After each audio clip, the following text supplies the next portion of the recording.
Hello everyone. Welcome to the part 3 of chapter first अष्टांग हृदय. ठीक है, चैप्टर फर्स्ट का नाम क्या है? आयुष काम्य अध्याय. ठीक है, ये है पार्ट 3. अगर आपको इसके पहले के पार्ट देखना है तो आप मेरी वीडियो में देख सकते हैं. ठीक है ना. सबसे पहले हमने लास्ट क्लास में क्या देखा था? हमने लास्ट क्लास में गुरुवादय गुणों के बारे में चर्चा की थी. ठीक है, तो अब इस वीडियो में हम देखेंगे नेक्स्ट टॉपिक, रोग एवं आरोग्य का कारण. तो रोग मतलब क्या होता है? डिसीज. आरोग्य क्या होता है? Healthy state. ठीक है, तो इनका क्या कारण होता है? ठीक है, तो इसका एक श्लोक है जो आपको याद रखना है. क्या है? काल अर्थ कर्मणाम योगो हीन मिथ्या अति मात्रकः संयोगश्च विगेयो रोग आरोग्य कारणम. ठीक है, 19 श्लोक है ये. ठीक है, इस श्लोक का मतलब देखते हैं हम. काल अर्थ कर्मणाम. हम देख रहे हैं रोग और आरोग्य का कारण क्या होता है. काल अर्थ कर्मणाम. काल, ठीक है, अर्थ और कर्म का या तो हीन योग हो जाना, मिथ्या योग हो जाना, या तो अति योग हो जाना से क्या होता है? रोग की उत्पत्ति होती है. हमने चरक के चैप्टर फर्स्ट में देखे थे. क्या देखे थे? किसी भी चीज के अति योग से, मिथ्या योग से या हीन योग से, ठीक है, क्या होता है? रोग होते हैं. ठीक है, काल अर्थ कर्मणाम योगो हीन मिथ्या अति मात्र का मतलब काल अर्थ और कर्म इन तीनों के, किसके? काल अर्थ और कर्म के क्या? हीन योग मतलब जैसे एग्जाम्पल काल मतलब क्या होता है? समय का हीन योग मतलब अगर बारिश है, बारिश के मौसम में बारिश ना होके बहुत कम बारिश हो रही है, बहुत कम बारिश हो रही है, जैसे कि बारिश का मौसम है पर बारिश नहीं हो रही है, हीन हो रहा है, मतलब बहुत कम बारिश हो रही है, इट्स हीन योग. मिथ्या योग मतलब बारिश का मौसम है पर बारिश के मौसम में बारिश ना होके कुछ और हो रहा है. ये बहुत आजकल कॉमन देखने मिलता है, राइट. और अति योग मतलब बहुत ज्यादा अति लेवल की बारिश हो रही है, फ्लड ही आ गया, बहुत ज्यादा, पूरा गांव उड़ गया फ्लड के कारण, इट्स अति योग. ठीक है, तो इनके अर्थ के और कर्म के हीन योग, मिथ्या योग, अति योग से क्या होता है? रोग की उत्पत्ति होती है. आई होप मैं आपको समझा पा रही हूँ. और इनके समयोग से मतलब अगर ये बैलेंस स्टेट में है, ठीक है, अगर ये बैलेंस स्टेट में है तो क्या होगा? समयोग मतलब अगर ये बैलेंस स्टेट में, इक्विलिब्रियम में है तो क्या होगा? आरोग्य मतलब हेल्दी स्टेट आएंगी, कोई डिसीज नहीं होंगे. तो ये श्लोक आपको याद होना चाहिए. ठीक है, ये था रोग आरोग्य का कारण. ठीक है, नाउ अब रोग आरोग्य के भेद. ठीक है, रोग आरोग्य के भेद मैंने आपको बता दी. रोग का मतलब क्या होता है और आरोग्य का क्या होता है. रोग आरोग्य में भेद क्या होता है? रोग मतलब डिसीज, आरोग्य मतलब हेल्दी स्टेट. ठीक है, अब देखो रोग क्यों होंगे? जब दोष, अपने त्रिदोष वात पित्त कफ अगर क्या है? डिसबैलेंस है, विषमता है, मतलब कम हो गए या घट गए या फिर बढ़ गए तो क्या होंगे? रोग होंगे. और आरोग्य मतलब तीनों दोष इक्विलिब्रियम में. ठीक है, वात पित्त कफ तीनों क्या है? इक्विलिब्रियम में. ठीक है, अब हम देखते हैं रोगों के भेद. ठीक है, रोग कितने टाइप के होते हैं? रोग जो होते हैं वो 2 टाइप के होते हैं. एक होता है निज और दूसरा होता है आगंतुज. ठीक है, निज और आगंतुज. अब निज और आगंतुज, निज क्या होंगे? निज रोग तब होते हैं जब हमारी बॉडी में जो दोष होते हैं, त्रिदोष, वो डिसबैलेंस हो जाते हैं. ठीक है, या तो दोष बढ़ जाएगा या तो वो घट जाएगा. ठीक है, तो क्या होगा? रोग होंगे. ठीक है, अपन ने पढ़ा है. निज रोग क्या होते हैं? ऐसे रोग जो दोष के बढ़ने से या घटने से होते हैं उसको अपन निज रोग कहते हैं। और आगंतुज, आगंतुज क्या होते हैं? बाहरी अभिघात। मतलब जैसे कि कोई जा रहा है इंसान और उसका एक्सीडेंट हो गया माइनर सा, ठीक है, तो उसको क्या हो गया, उसको, या फिर उसका एक्सीडेंट हो गया बहुत ज़्यादा, तो उसको क्या हो जाएंगे, उसको प्रॉब्लम होंगी, उसको हॉस्पिटल लेके जाएगा, उसको बहुत सारी चीज़ें, उसको दवाइयाँ लगेंगी, हो सकता है उसका फ्रैक्चर हो गया कहीं पे। तो ये सारी चीज़ें जो होंगी, या किसी को सांप ने काट लिया, जहर फैल गया, या तलवार लग गई, ठीक है, या कुछ भी लाठी से मार दिया है किसी ने, या कि कोई आग में जल गया, तो कोई भी बाहरी कारण से जो भी चीज़ से उस रोगों को क्या कहेंगे? आगंतुज, मतलब बाहरी कारण। अब देखो इसमें क्या होता है, दोष पहले बढ़ते या घटते हैं। निज रोग में क्या होगा, दोष या तो बढ़ेंगे और घटेंगे, और उस वजह से क्या होगा, रोग होगा, और रोग होने के बाद क्या होंगे, पीड़ा होंगी। तो अपन कह सकते हैं कि पहले दोष बढ़ेंगे या कम होंगे, फिर पीड़ा होंगी। पर इसमें क्या होता है, अगर कोई एक्सीडेंट हो गया तो सबसे पहले क्या होता है, उसको पीड़ा होंगी ना, उसको दर्द होगा बहुत ज़्यादा, राइट, फिर उसको दर्द होगा, फिर उसके बाद धीरे धीरे क्या होंगे, उसके दोष प्रभावित हो जाएंगे, मतलब या तो कम हो जाएंगे तो घट जाएंगे, ठीक है, अगर उसको ज़्यादा ही लग गई हो तो बहुत ज़्यादा, ठीक है। सो इट्स दो टाइप के रोग, कौन से निज और आगंतुज, याद होना चाहिए, ठीक है। रोग अधिष्ठान मतलब रोगों का आश्रय क्या होता है, रोगों का आश्रय कहाँ होता है, दो ही जगह हो सकता है। कहाँ हो सकता है, या तो आपके शरीर में, ठीक है, आपके शरीर में, या तो आपके मन में, ठीक है, दो रोगों का आश्रय होता है, शरीर में, मन में, ठीक है। शरीर में कोई दिक्कत हो रही है तो वो शारीरिक दोष के कारण, मन में कोई मानसिक दोष के कारण। पर अगर किसी को शारीरिक दोष है तो उसके मन में भी प्रभाव पड़ता है। जैसे कि अगर किसी को, मान लो किसी को फ्रैक्चर हो गया है, मतलब फॉर एग्जाम्पल उसको शारीरिक अभिघात हुआ है, मतलब उसकी बॉडी में लगी ना, पर कहीं ना कहीं उसका मेंटल हेल्थ भी तो खराब होता है। या फिर उल्टा देखिए, अगर किसी को डिप्रेशन है, कोई डिप्रेशन में, अगर आपने देखे होंगे, अगर कोई डिप्रेशन में तो उसका डाइजेशन बहुत ज़्यादा वीक हो जाता है, उसको वीकनेस आने लगती है, उसको इंसोम्निया हो जाता है। तो ये सब क्या है, हमारी बॉडी में इसके इफेक्ट्स दिख रहे हैं ना। तो क्या है, मेंटल हेल्थ के कारण, मेंटल प्रॉब्लम के कारण हमारी फिजिकल बॉडी में भी अफेक्ट आ रहा है, राइट। तो दोनों एक दूसरे से क्या होते हैं, कनेक्ट होते हैं, ठीक है। एक में प्रॉब्लम होती है तो दूसरे में भी हो जाती है। अब मानसिक दोष कितने होते हैं, दो तरह के होते हैं, रज और दूसरा तम। सत्व याद रखना, सत्व गुण होता है, ठीक है, ये कोई दोष नहीं होता है, ठीक है ना। रोगों की परीक्षा इम्पॉर्टेंट, मोस्ट इम्पॉर्टेंट, ये तो बेसिक है बेटा, ये तो आने चाहिए, ठीक है। सो रोगों की परीक्षा क्या होता है, इसका श्लोक, दर्शन स्पर्शन प्रश्ने परीक्षेत च रोगी नाम, लिख दे रही हूँ, याद रखना है। दर्शन स्पर्शन प्रश्ने च परीक्षेत च रोगिणाम, दर्शन स्पर्शन प्रश्ने च रोगिणाम परीक्षेत च रोगिणाम, ठीक है। सो रोगों की परीक्षा, अगर कोई रोग है, मतलब अगर किसी को कोई डिसीज है या कोई, ठीक है, तो आप उसको कैसे उसकी परीक्षा करेंगे, ठीक है। तो सबसे पहले दर्शन, मान लो आप ओपीडी में बैठे हो, आपके सामने कोई पेशेंट आता है, ठीक है। अब सबसे पहले क्या करोगे, आप उसका दर्शन करोगे, उसको सर से लेके पाँव तक देखोगे, और क्या ऑब्जर्व करोगे, क्या वो लंगड़ा के आ रहा है आपके पास, क्या उसका एक हाथ टेढ़ा है, क्या उसको कोई प्रॉब्लम है, या उसको कहीं बैंडेज लगी है, क्या उसके हाथ में दिक्कत है। आप उसको दर्शन, मतलब आपको देखोगे उसको कि उसको क्या है, उसका दर्शन करोगे पूरा, उसकी प्रकृति क्या है, वात प्रकृति का है, पित्त प्रकृति का है, कि कफ प्रकृति का है, या उसको देखोगे क्या उसको रक्त की कमी है, क्या कैसा है, वो दुबला है, पतला है, मोटा है, कैसा लग रहा है, माल न्यूट्रिशन लग रहा है या ओवर फैट लग रहा है, कैसा लग रहा है, बहुत ज़्यादा वीक डल लग रहा है कि अच्छा लग रहा है, खांस रहा है, जुकाम है या नहीं है।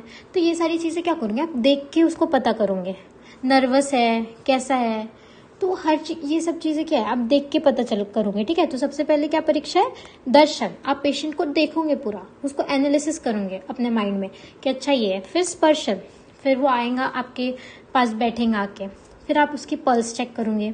स्पर्शन से क्या होता है, आप उसको स्पर्श करोगे, उसकी हो सकता है पल्स चेक करोगे, स्टेथोस्कोप लगा के उसका हार्ट बीट चेक करोगे, बीपी चेक करोगे, राइट, देखोगे अगर उसके हाथ में फ्रैक्चर है या हाथ मुड़ा हुआ है तब चेक करोगे टच करके, या अगर उसके पेट में दर्द हो रहा है या वो कह रहा है कि मुझे पेट में दर्द हो रहा है तो आप टच करके फील करोगे ना कि कहाँ दर्द हो रहा है बताओ करके, तो आप स्पर्श करोगे उसको, राइट। सो सबसे पहले क्या आप उसको देखोगे, फिर देखने के बाद वो आपके पास आके बैठेगा तो आप उसको स्पर्श करोगे, स्पर्श करके स्टेथोस्कोप से आप उसका हार्ट बीट चेक कर सकते हो, फिर उसका बीपी चेक कर सकते हो, उसका पल्स रेट चेक करोगे आप, ठीक है। ऐसे उसकी आईज चेक करोगे, टंग चेक करोगे कैसी है, ठीक है।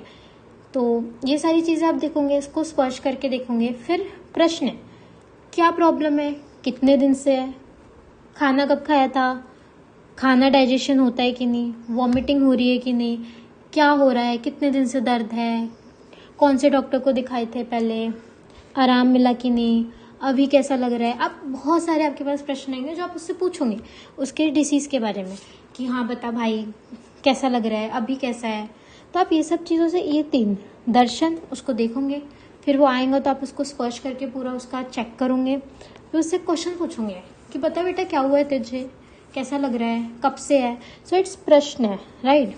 सो इन तीनों से आप उसकी परीक्षा लोगे, परिच्छेद च रोगी नाम, किसकी, रोगी की ही लोगे ना, तो परिच्छेद च रोगी नाम, ठीक है। तो रोगी की परीक्षा दर्शन, स्पर्शन एंड प्रश्न। ओहो, मजा आया पढ़ने में, मुझे तो आ रहा है आप लोग को पढ़ाने में, ठीक है।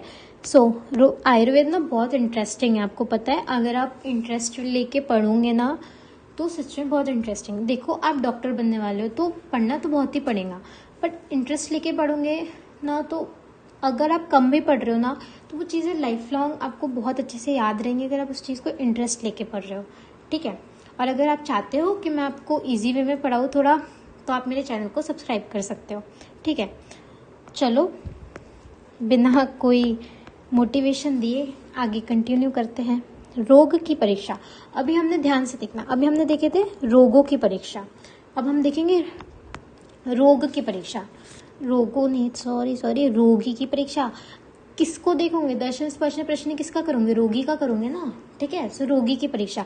अब हम देखेंगे रोग की परीक्षा, अगर कोई डिसीज हो रही है तो उसको कैसे एनालिसिस करना है, उसको कैसे पता करना है कि कैसे करना है, उसका कैसे डायग्नोसिस करना है, कैसे उसकी औषधि तैयार करनी है, कैसे पता चलेगा, तो ये सारी चीज़ें, ठीक है।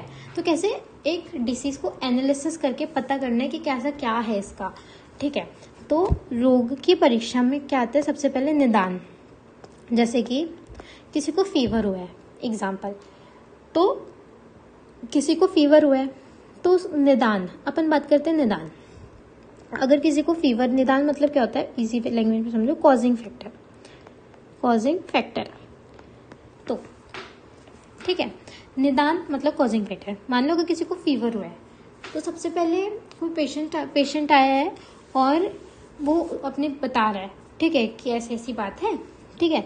तो आपको पहले कॉजिंग फैक्टर देखना है उस चीज़ का कि किस वजह से उसको हो रहा है। अगर किसी को फीवर आया है तो हम अगर देखेंगे तो फीवर क्यों आएगा, या तो बहुत ज़्यादा बारिश में भीग गया होगा, या तो कुछ उसने ऐसा खा लिया होगा अजीब सा, या तो उसके बॉडी में कोई फॉरेन बॉडी चली गई होंगी, बैक्टीरिया इन्फेक्शन, वायरल इन्फेक्शन हो गया होगा उसको। तो ये सब क्या है, कॉजिंग फैक्टर। या बार बार वो धूप में रहता होगा, कुछ लोग होते हैं जिनको धूप सहन नहीं होती, फीवर आ जाता है उनको, या बारिश, बहुत ज़्यादा बारिश सहन नहीं होती।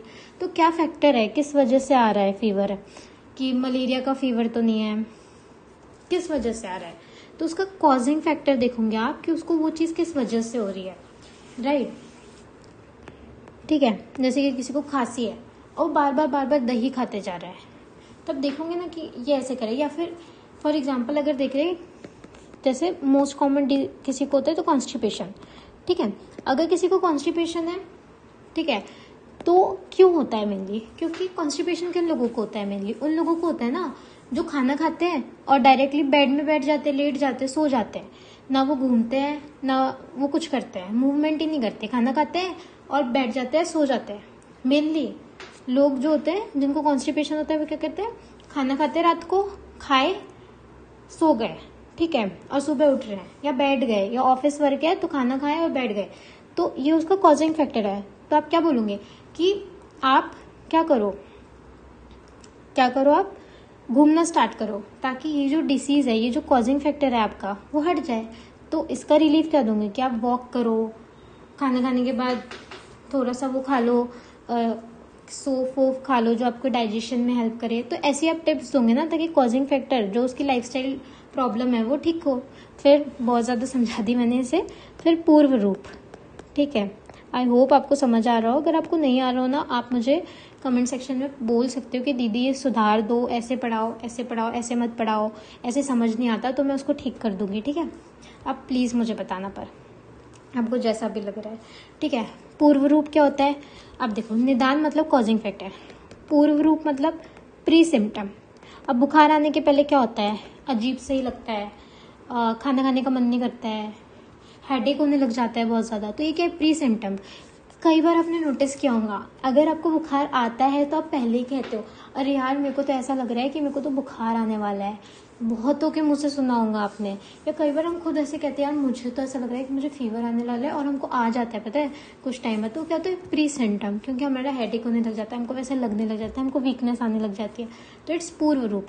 फिर रूप मतलब उसके मेन सिम्टम, फीवर आया है, टेम्परेचर बढ़ेगा, राइट।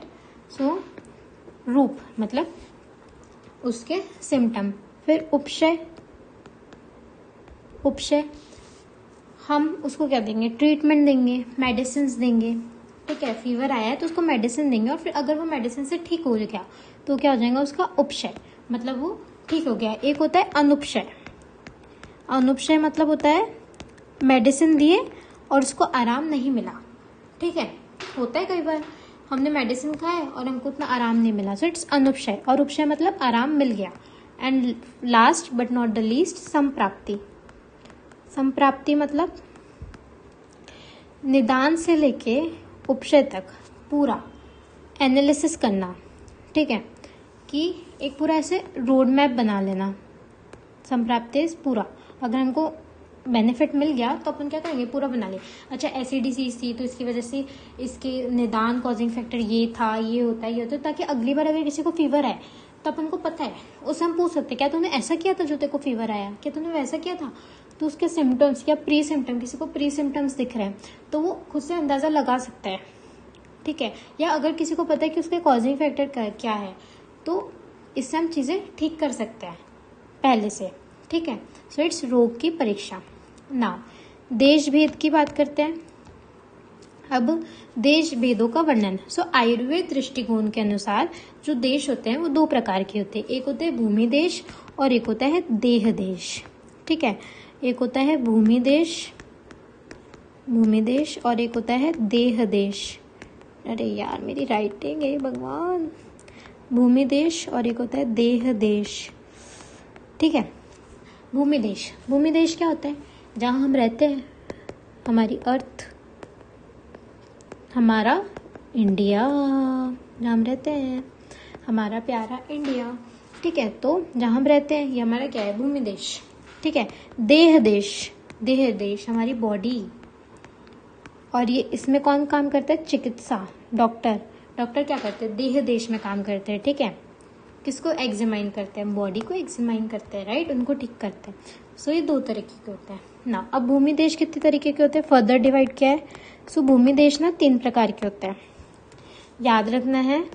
सबसे पहला है आनुप, बहुत जरूरी है। आनुप देश, दूसरा होता है जांघम, तीसरा होता है साधारण देश।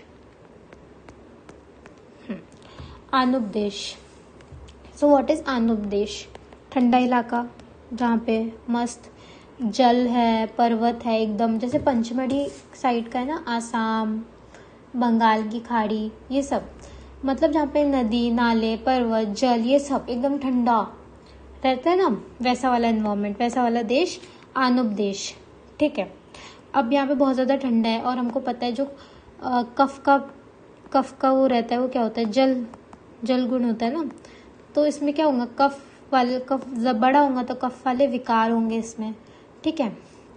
जांघम एकदम ड्राई, सूखा हुआ, जहाँ पे ज़्यादा पानी ना हो, एकदम सूखा हुआ पूरा देश, राइट। सो जैसे राजस्थान, देखा है यहाँ पे कितनी कम बारिश होती है, सो राजस्थान, या फिर जैसलमेर क्षेत्र, बाहरी प्रदेश, अरब, अफ्रीका, बीकानेर, भारत का बीकानेर, ठीक है, ये सब।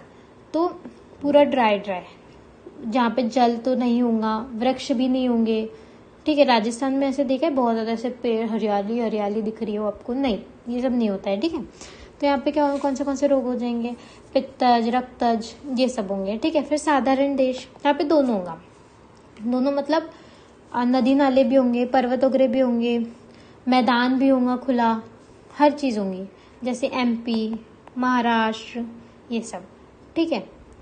जंगल भी है, खुला मैदान भी है, हर चीज़ है, ठीक है। और यहाँ पे अधिकांश रोग नहीं होते हैं, ठीक है। अब नाउ काल के भेद, काल के कितने भेद होते हैं, बहुत इजी है। काल मतलब क्या होता है बेटा, समय। काल मतलब समय, और समय सबका आता है, ठीक है। सो काल मतलब क्या होता है, समय होता है। और समय दो प्रकार के होते हैं, क्या तो प्रातः, ऐसे इजी लैंग्वेज में प्रातः काल, सायं काल, ठीक है। तो समय क्या होता है, ऋतु के हिसाब से आप समय को बांट लो, सुबह शाम के हिसाब से बांट लो, दिन के हिसाब से, महीने के हिसाब से, कैसे भी आप बांट सकते हो, ठीक है। सो इट्स काल के भेद। फिर औषधि के भेद। औषधि, औषधि मतलब क्या होती है, मेडिसिन, ठीक है, मेडिसिन। आप मुझे रिकमेंड कर सकते हो, पता है कि मैं किस टॉपिक पे वीडियो बनाऊँ, ताकि मुझे और ज़्यादा से वैरायटी मिले कि हाँ मैं इसमें बना सकती हूँ, ताकि आप भी थोड़ा इंटरेस्ट दिखाओ तो मैं भी वीडियोस बनाऊँ। अभी मैंने मतलब बहुत कम डाल रही हूँ, क्योंकि मैं भी अभी ऑब्वियसली स्टूडेंट हूँ, तो मुझे भी पढ़ना वढ़ना रहता है। पर अगर आप बोलोगे, अगर आपको अच्छी लगेंगी, तो मुझे भी और अच्छा लगेगा कि मैं वीडियोस डालूँ, ठीक है। So please show some interest guys, I need that. चलो आ जाते हैं वापस, मोटिवेशन में आ गई मैं। ठीक है, औषधि के भेद की बात करते हैं। सो औषधि के ना दो भेद होते हैं। सबसे पहला शोधन, ठीक है, फिर दूसरा होता है शमन, ठीक है। शोधन मतलब अर्थात वमन में, शोधन मतलब इजी लैंग्वेज में समझो गाइस, इट्स प्यूरिफिकेशन, ठीक है। सो शोधन मतलब क्या होता है, प्यूरिफिकेशन होता है। जैसे कि प्यूरिफिकेशन, शोधन मतलब पंचकर्मा, बस्ती, विरेचन, वमन, ठीक है, ये सबसे दोषों को बाहर निकालना, उनका शोधन करना, इट्स शोधन। शमन मतलब कोई भी मेडिसिन देके जो दोष बढ़े हुए हैं उनको शांत करना, ठीक है, इट्स शमन। तो दो तरीके से हम औषधि उसको दे सकते हैं, दो तरीके से हम उसकी चिकित्सा कर सकते हैं, ठीक है। अब शारीरिक दोषों की चिकित्सा। सबसे पहले शारीरिक दोष कौन से होते हैं, वात, पित्त और कफ। अब वात अगर बढ़ा हुआ है तो आप उसको क्या दोगे, बस्ती। पित्त अगर बढ़ा हुआ है तो उसको क्या दोगे, विरेचन। और अगर कफ बढ़ा हुआ है तो क्या दोगे, वमन। अगर आप चाहते हो मैं पंचकर्मा में वीडियो बनाऊँ तो आप मुझे बता सकते हैं, मैं बना दूंगी, ठीक है। फिर अब अगर वात बढ़ा हुआ है तो कम करने के लिए उसको तेल की मालिश करो।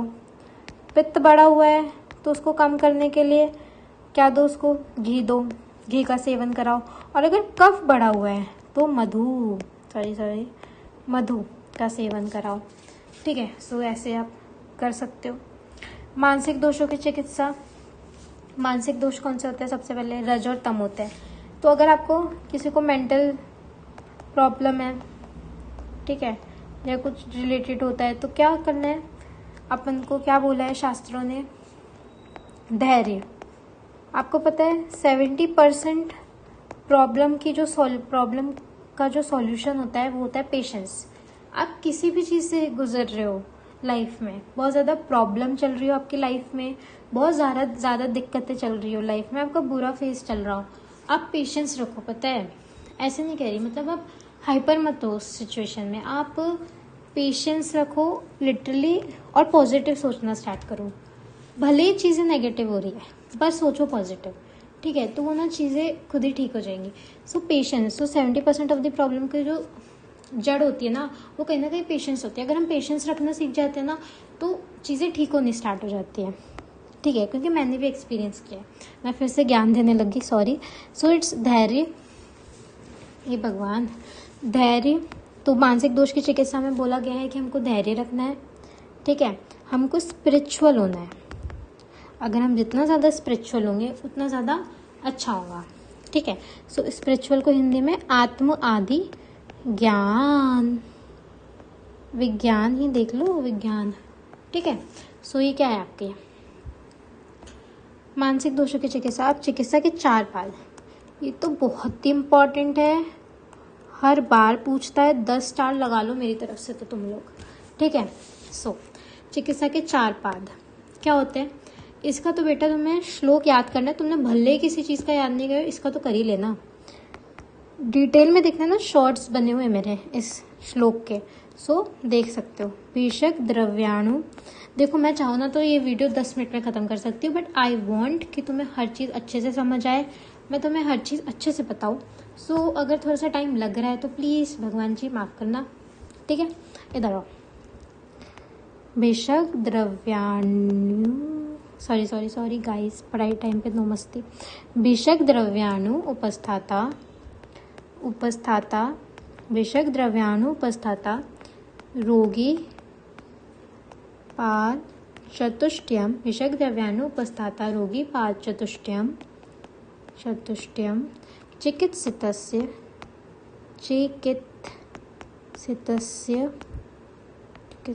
निर्दिष्टम प्रतीकम तच्चतुर्गुणम। ये श्लोक तो मुझे याद है, आप भी याद करो। ठीक है, निर्दिष्टम मैं समझा रही हूँ ना, आपको याद हो जाएगा ये 2 मिनट में।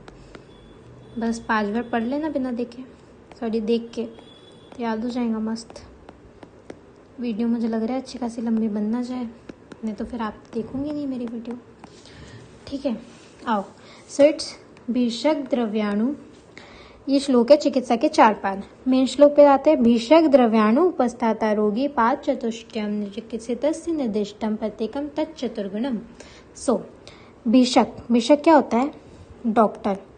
चिकित्सा के 4 पाद मतलब पिलर। ऐसे कौन से हैं जो चिकित्सा के 4 पाद है, चिकित्सा के 4 पिलर है, इनके बिना चिकित्सा पॉसिबल नहीं है। सो कौन से डॉक्टर, अगर डॉक्टर ही नहीं होगा तो ऑब्वियसली चिकित्सा होंगी कैसे भाई। फिर द्रव्य, मेडिसिन, बिना मेडिसिन के भी कुछ पॉसिबल नहीं है ठीक करने के लिए। उपस्थाता मतलब नर्स, ठीक है, या फिर जो रोगी की देखभाल करने के लिए होते हैं। और रोगी बेटा पेशेंट भी तो ज़रूरी है। सो चारों बहुत ज़्यादा ज़रूरी है। कौन कौन, डॉक्टर, द्रव्य, उपस्थाता एंड रोगी। ये क्या है, पाद चतुष्टयम मतलब ये क्या है, पिलर है। पाद चतुष्टयम कितने, 4 पिलर है। ठीक है, किसके, चिकित्सा के। और चिकित्सा क्या निर्देश करती है हमको, इनके प्रतीक तच्चतुर्गुण। और आगे वाले श्लोक में चिकित्सा ने हमको क्या निर्देश किया है, प्रतीक मतलब हर एक के क्या 4 गुण मतलब 4 गुण, 4 प्रॉपर्टी। ठीक है, तो ये हमको निर्देश करती है, तो ये याद होना चाहिए। ठीक है, भीषक द्रव्याणु उपस्थाता रोगी पाद चतुष्टयम चिकित्सितस्य निर्दिष्टम प्रतीकम तच्चतुर्गुणम। ठीक है, सो ये श्लोक है, याद होना चाहिए। शॉर्ट्स में मैंने इसकी वीडियो भी बनाया है, अच्छे से देख लेना, नहीं समझ आ रहा हो तो अभी। ठीक है, अब हम हर एक की क्या देखेंगे, डिटेल में प्रॉपर्टीज देखेंगे। जैसे यहाँ बोला है, सो डॉक्टर का देखते हैं। तो डॉक्टर का क्या होता है, सो डॉक्टर का 4 उसका वर्ड है, अच्छे से याद करेंगे हो जाएगा। दक्षस, नहीं पहले आपको श्लोक नहीं पढ़ाऊंगी मैं, क्योंकि आप डर जाओगे ना श्लोक देख के। पहले हिंदी करेंगे अपन। ठीक है, सो डॉक्टर की 4 प्रॉपर्टी देखेंगे अपन सबसे पहले। अब जल्दी देखो, नहीं तो वीडियो लंबी हो जाएंगी। ठीक है, 4 गुण देखेंगे। ठीक है, सो डॉक्टर के 4 गुण देखते हैं। पहला गुण, डॉक्टर कैसा होना चाहिए, दक्ष मतलब चिकित्सा कार्य या कर्म में कुशल होना चाहिए। ऑब्वियसली जो डॉक्टर है वो बेस्ट डॉक्टर होना चाहिए अपने फील्ड का, मतलब बेस्ट नहीं पर बेस्ट, पर अच्छा डॉक्टर होना चाहिए, उसको सब चीज़ आनी चाहिए। तो चिकित्सा कार्य में कुशल होना चाहिए, दक्ष होना चाहिए। दूसरा कैसा होना चाहिए, तीर्थ मतलब आचार्य, मतलब उनके जो भी टीचर्स हैं से शास्त्र का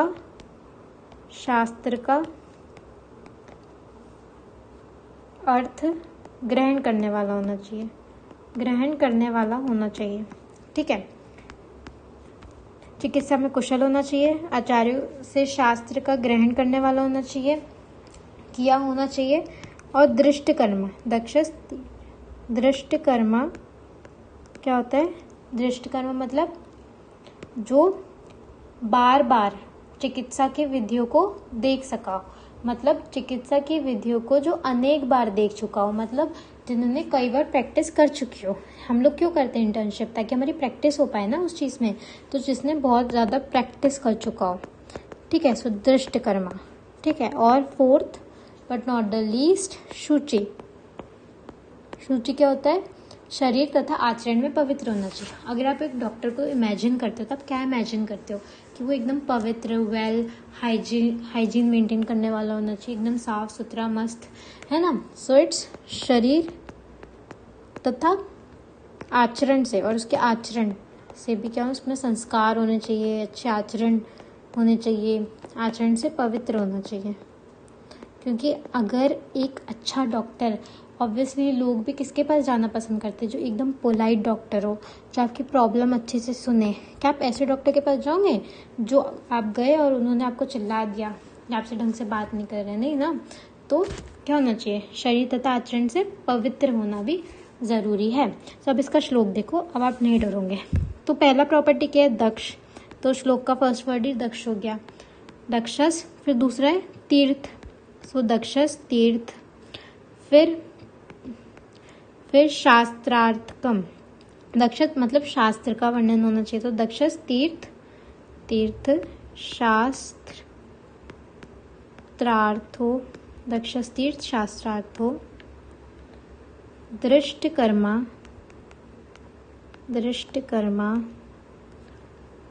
ठीक है, ये है ना थर्ड वाला दृष्टकर्मा। और फोर्थ वाला शुचिर। किसके बारे में बात हो रही है? डॉक्टर को हिंदी में क्या कहते हैं? संस्कृत में भिषक। शुचिर भी श क। सो ये हो गया श्लोक, और ये आपको याद होना चाहिए। पहले श्लोक लिखते तो डर जाते ना, इसलिए पहले एक्सप्लेन किया फिर श्लोक लिखा।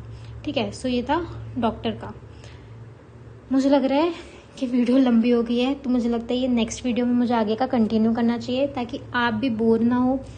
ठीक है, तो अब भी आपको इतना अच्छे से याद होना चाहिए। फिर ज़्यादा नहीं बचा है, बस इसका थोड़ा सा ही बचा है। मुश्किल से 10 मिनट की, या 10 मिनट के अंदर मैं पूरा कर दूंगी, ज़्यादा लंबी नहीं करूंगी, सॉरी। ठीक है, तो आज के लिए बस इतना ही, ताकि आप भी रिवाइज कर लो और आपको भी ज़्यादा लोड ना पड़े। ठीक है, सो गाइज, अगर वीडियो पसंद आई तो प्लीज़ लाइक करना, सब्सक्राइब करना, और प्लीज़ मुझे बताना कि वीडियो कैसी लगी कमेंट सेक्शन में। मैं आपका फीडबैक चाहती हूँ। अगर कोई चीज़ ऐसी लग रही है जो मुझे सुधारना चाहिए तो वो भी आप मुझे बताओ। और अगर ऐसी कोई चीज़ लग रही है, अगर मैं अच्छा कर रही हूँ, अगर मैं चीज़ें ठीक कर रही हूँ, तो प्लीज़ मुझे उस चीज़ के लिए अप्रिशिएट करो, ताकि मुझे लगे, मेरा कॉन्फिडेंस बूस्ट हो कि हाँ ठीक है, मैं अच्छे से कर रही हूँ। और आपको कोई भी टॉपिक में वीडियोस चाहिए तो प्लीज़ मुझे बताएं, मैं आपको ज़रूर वो चीज़ पढ़ाऊँगी। अगर आपको MCQs भी चाहिए ना, यूनिवर्सिटी पेपर, MCQs कुछ भी चाहिए, आप मुझे बताइए। ठीक है, thank you so much. Video अच्छी लगे तो लाइक करना, सब्सक्राइब करना। ठीक है, बाय, ध्यान रखना।